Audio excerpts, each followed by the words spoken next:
Let's move into the digital space now. And Google continuously tracks videos that get uploaded by people from all over the world to determine which ones are getting the most views. So let's take a quick look at the South Africa YouTube ads leaderboard for March 2014. We'll start with this. Soccer fever is again taking hold as the 2014 FIFA World Cup approaches. The hype-helped Coca-Cola's Granny's Granny football ad claimed 5th place on the most watched rankings. Now let's move to 4th place, the launch video for the highly anticipated Samsung S5 smartphone. The condom brand Durex's Turn Off to Turn On campaign for Earth Hour getting South Africans tuning in.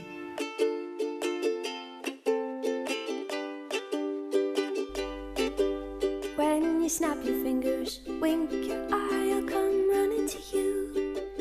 I'm tied to your apron strings, babe, and there's nothing that I can do. Sugar pie, honey bunch, you know that I love you. Oh, I can't help myself, I love you and nobody else. In and out my life, you're coming to go, leaving just your picture behind, and I kiss it 1,000 times or so. Sugar pie, honey bunch, I'll do anything you ask me to. Oh, I can't help myself, I love you and nobody else. I can't help myself. The most shocking second-a-day video for the UK organisation Save the Children sits in 2nd place. Ready or not? Here it comes. Violent clashes with live ammunition against. Deserve to get shot. Have a nice day, Mum.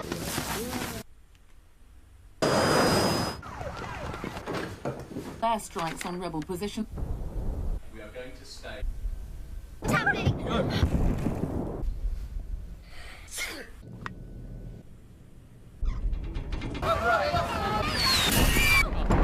Heavy fighting in Richmond. Where are we? Rebel forces advanced.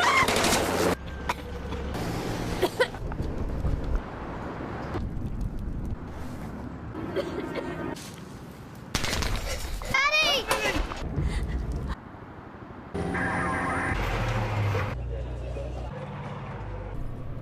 Happy birthday to you.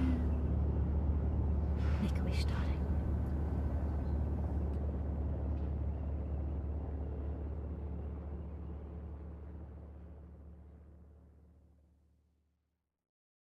And here's number 1. The most watched ad in South Africa in March 2014 was the Robertson's Spices Sky Dine experience with the chef Ruben Riffel. You might remember we showed you what happened behind the scenes on a previous program.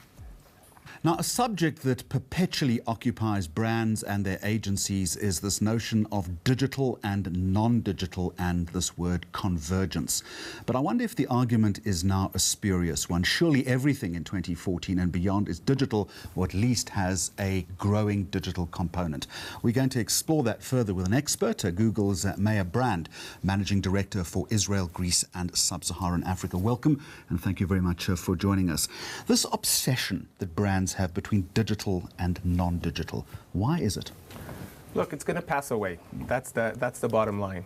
Think about those days where people had black and white TVs, and they would watch TV in a black and white TV, and then the color TV came, and everyone was bragging, I have a color TV.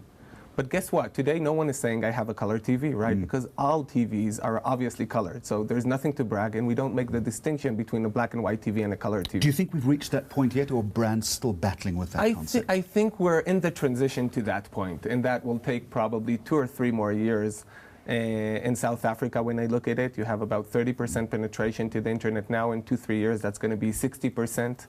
And even the stuff that we think about it today as offline. For example, TV. Obviously, TVs will come with browsers within the next 5 years. They'll all be hooked up to the internet.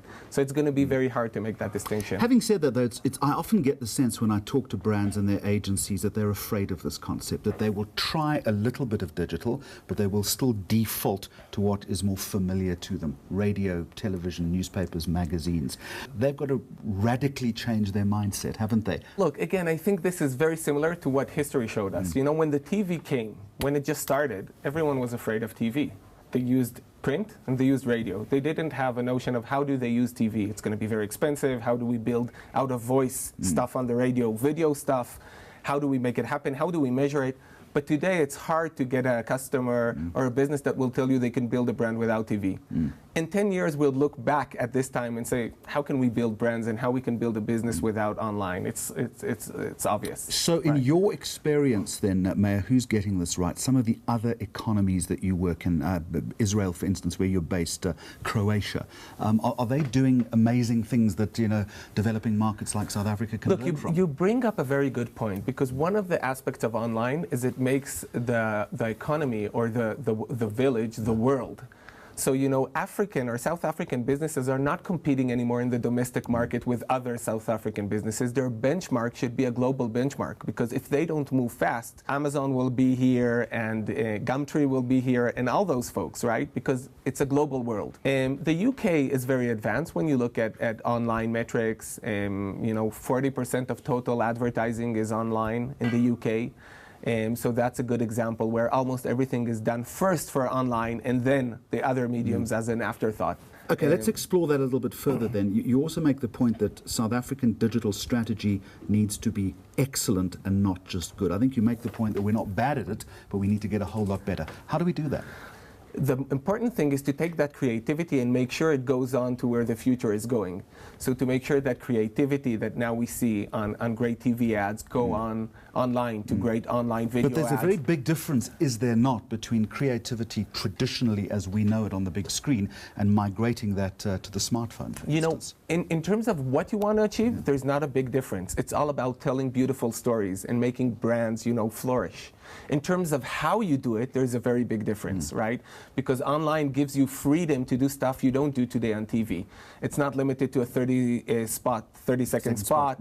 It's not limited to a one-way direction of communication, but actually interactive communication where you get engagement. So you're moving a little bit from a brand awareness world to a brand engagement world. And how do you do that is the key question. Do you have an answer to that? Well, you know, there's plenty of case studies and plenty of good examples from the world to take from. But I think that's the key thing, that the agencies and the creative agencies that are so special in take the blinkers off and look that. beyond the borders is perhaps a good starting point for any brand that wants to get involved in this. Absolutely. Lots of lessons to learn. And you also have some good examples here. You know, you just showed the top 5 videos, right? It's interesting because the videos you show, some of them are coming here locally and some of them are coming globally. So you have that mix of case studies from both domestically and internationally. I think we've just scratched the surface, but thank you very much for joining us, Meir Brand from Google. A great pleasure to talk to you. Next week on Mags on Media, the ultimate Roadhouse rebrand and also bold new advertising work in the food and beverage sectors. Remember, we're on Facebook and on Twitter 24/7. Goodbye to you and thank you for watching.